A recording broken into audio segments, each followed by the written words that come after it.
আন্তর্জাতিক পর্নোগ্রাফি সাইটে কন্টেন্ট প্রকাশ করে বাংলাদেশকে বিতর্কের মুখে ফেলে দেওয়া সেই বাংলাদেশি দম্পতিকে গ্রেফতার করেছে পুলিশের অপরাধ তদন্ত বিভাগ। বান্দরবানের একটি রিসোর্ট থেকে সোমবার রাতে তাদের আটক করা হয়।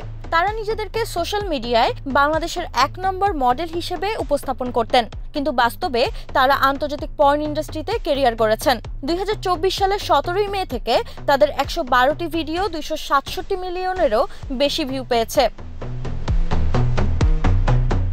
সিআইডির বিশেষ পুলিশ সুপার জসিমউদ্দিন খান জানিয়েছেন, এই যুগল বাংলাদেশ থেকেই নিয়মিত আন্তর্জাতিক প্রাপ্তবয়স্ক ওয়েবসাইটে ভিডিও আপলোড করতেন।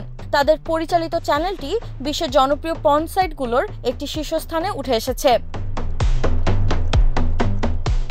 গবেষণামূলক প্ল্যাটফর্ম দ্য ডিসেন্টের তথ্য অনুযায়ী ২০২৪ সালের মে মাস থেকে তারা নিয়মিত পর্ন কন্টেন্ট তৈরি ও অনলাইনে প্রকাশ শুরু করেন। মাত্র ১ বছরের মধ্যেই শতাধিক ভিডিও প্রকাশ করে বিপুল সংখ্যক দর্শক ও অনুসারী অর্জন করেন তারা। তাদের কার্যক্রম শুধু একটি ওয়েবসাইটে সীমাবদ্ধ ছিল না, ফেসবুক, ইনস্টাগ্রাম ও টেলিগ্রামে নিজস্ব চ্যানেলের মাধ্যমেও তারা প্রচারণা চালাতেন।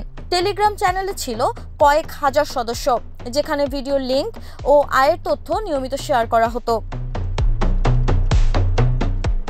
অনুসন্ধানে আরও জানা গেছে, তরুণদের অর্থ উপার্জনের প্রলোভন দেখিয়ে এই দম্পতি আরও নতুন মুখ যুক্ত করার চেষ্টা চালাতেন।